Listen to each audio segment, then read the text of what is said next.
Hello, America. Welcome to Angel and the Wiz. Welcome to Angel and the Wiz. Oh, yes, very important. Bon appetit. Okay.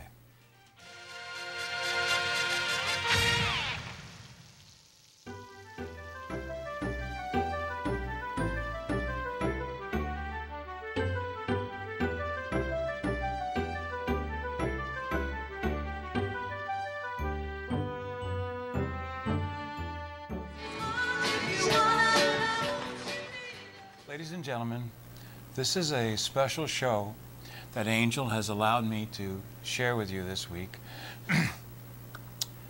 For many, many years, I produced a television show, the first weekly television series, medical series of its type.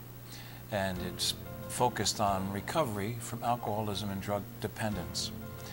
And eventually it grew into a show called Brink's Place, which was seen coast to coast on the satellite and stuff like that.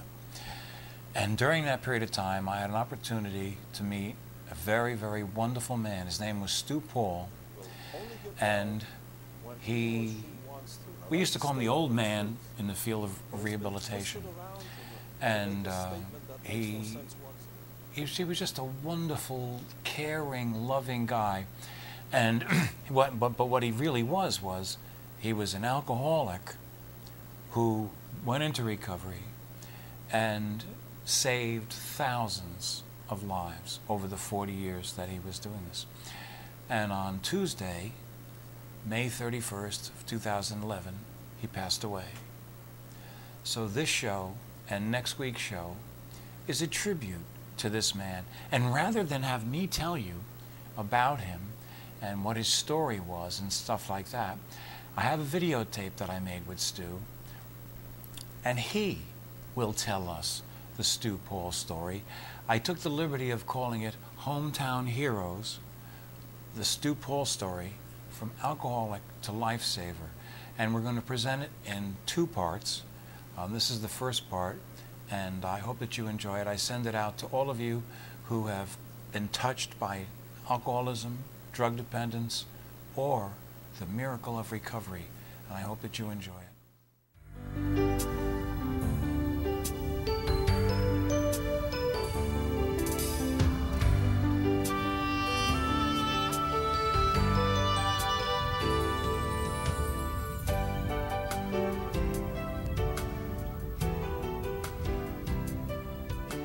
Stu Paul has been, in my opinion, one of the grandfathers in the treatment of alcoholism and drug addiction.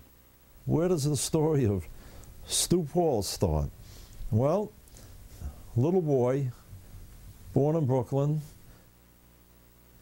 didn't stay there very long, moved to a little village called Queens Village on the border of the Nassau-Queens border. Nothing very special about me or a nice neighborhood, working class folks. But things are special about everybody. I found that out in my profession. Took me a while to realize that Dad was 62 when he had me. Mom was 44. He was a guy that came from the Hell's Tenements kitchens of the city of New York and pretty much self-taught himself and got elevated to be captain in the New York City Fire Department. All Mom ever wanted, she was the daughter of a sexton of the biggest church in the city of New York, which is now in Harlem, and that's the old Dutch Reformed Church.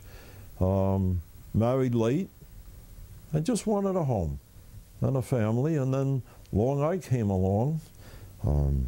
Didn't realize things.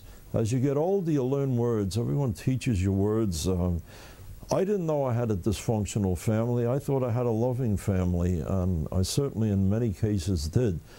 But I was brought up by grandparents, and that began to have a little bearing on me. Public school, fine. Got interested in music. Went from public school to Newtown High School, which was way out of my district. But I played a very good cornet. I was very, very diligent in practicing, and I was a good cornetist. So much so that I was put into the first chair with all seniors underneath me, and that caused some problems. I was challenged by them, but I could outplay them. I don't mean that to come out in any show-off way. A little dysfunctional. Mom still made lunch boxes for me. You know, the little metal boxes, and I didn't want to hurt her. So I went to school hungry a hell of a lot of times because I wasn't going to go to high school with a little kid's lunchbox. And so we went through high school very happy, very happy. Music was my whole world and all. I was a gymnast, so I got into the physical end of it, the musical end of it, and left for school around 6 in the morning, never got home until 6:30 at night. There was no time to really get into any trouble whatsoever. Graduated on a Friday. My dad got me a job in a bank on Monday. So I started off in the banking business and the wrapping coin and messenger starting at the bottom. But I had an interest and a little bit of a talent in the area of the bodybuilding end, or weightlifting, and I also always liked to work with kids. So I developed acts for children so they could perform and in that way grow. Well, many of the acts got to be very good. We played the Steel Pier with Johnny Ray, we played the Hunts Brothers Circus up and down the East Coast and all. Then something else came into my life. I had the gym for about a year, and it was very successful. It was the only gym, it was the first gym on Long Island. And a friend of mine said, "Boy, you're just doing great. Why don't you celebrate?" I said, "Well, how do you do that?" He said, "Well, we'll go out and get some champagne." So I never started drinking until I was 21 years old.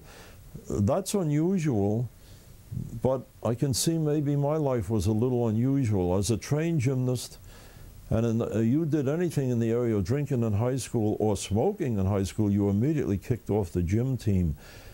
And that gym team and the orchestra and the band, they were very important to me. So we went out and did that little champagne. Now let's talk about something called progression. It took me 1 year for my head to change, and I sold the gym and went back into banking. I don't want that to come out wrong, but there was a whole future. Jack LaLanne was on the West Coast. He wasn't drinking, and Dummy was on the East Coast, and he started in. It took 9 years to go from, quote, social drinking, which I really don't know what that is. I think we're composed of people who are alcoholic and people who are non-alcoholic. So we use these meaningless phrases. 9 years to learn about sweats, shakes, withdrawal, always with a cloud over my head, even on sunny, bright days, things going nice, always a cloud over my head. And more doing what every alcoholic does, putting up the big front. The big mouth, the big front. Everything is always, "Oh, yeah, fine. How you doing?" "Oh, everything's fine." And how's Patty, my first wife? Hear the word first. "Oh, no, Patty's just fine. Patty's divorcing me." Because she's getting as sick as I am because of the alcoholism. The bank kid, Jamaica Savings Bank, now the North Fork Bank, they cared about every employee. The president of the bank had a picture of every employee, right from the maintenance man up to the highest officers. He knew everyone by name. And I was in deep trouble.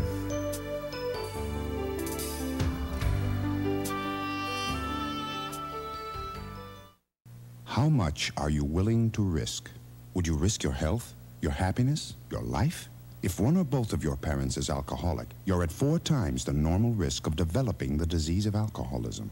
For sons of alcoholic fathers, the risk is even greater. Children of alcoholism are at high risk to inherit the disease of alcoholism, a disease that can be fatal.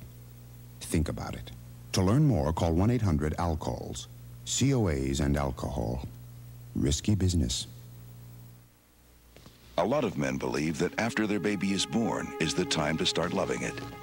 Unfortunately, if they smoked around their pregnant partner, or created an environment of drinking or drugs, This is no good for me. or fought excessively with their pregnant partner. Why do I have to change my life just because you're pregnant? They increase the odds of their baby being born at a low birth weight, which can cause lifelong problems. So start loving your baby before it's born, so it can be healthy enough to love you back. Remember, men have babies too.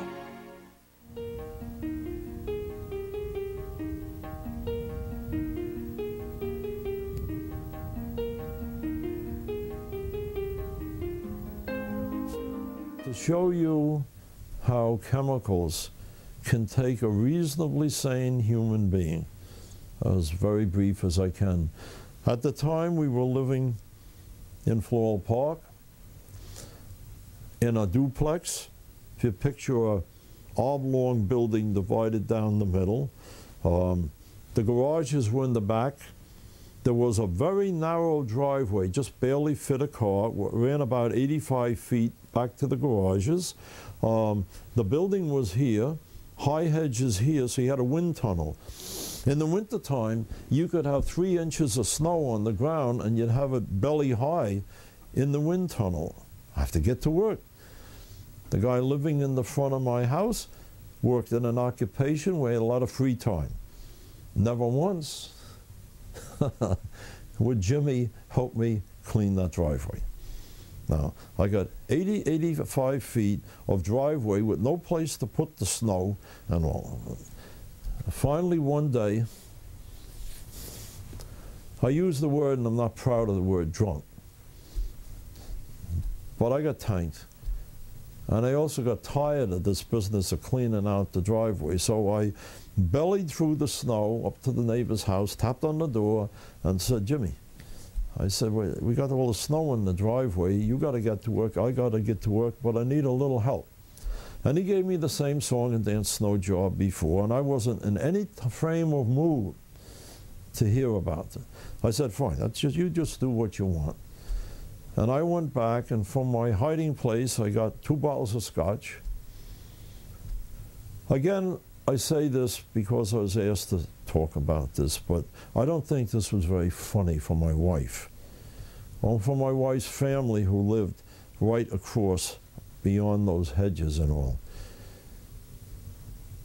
I began to clean the driveway out, but of course drinking the scotch. But I did it for the first time in a unique manner. I would take a shovel and I'd throw it against that son of a gun's garage door. I'd take a shovel and I'd throw it against his garage door. I think you're getting the picture. In between, of course, I'm having, in the Irish vernacular, what would be called another wee drop. And I'm beginning to sing little Irish ditties because I'm on a mission, man. Take a shovel against his garage door. Picture 80 feet. Well, as the day wore on, I have to walk 40 feet to get a shovel of snow, walk 40 feet back to throw it on his door. And I have to walk 60 feet and all. I am telling you, I'm not walking a straight line at this point, and I'm singing my little Irish song, Irish eyes, you son of a... down like that. And so then the story, at the end of the day, I made the world's largest ice cube in front of that rascal's door because the ingenuity of the alcoholic or addict mind is unbelievable. Now I have a pile of snow at least 8 foot high, and it certainly came out at least 6 foot. Not satisfied. That's not enough. I get the garden hose, I turn the water on, I make it a very fine spray. It's well below freezing. Right? I don't feel that. Told she is that. Now I take the spray, singing my Irish ditties, and I take the mist until that thing is frozen solid. Took them 3.5 weeks to get that car out. Right? So if I want to smile and I want to laugh, yeah,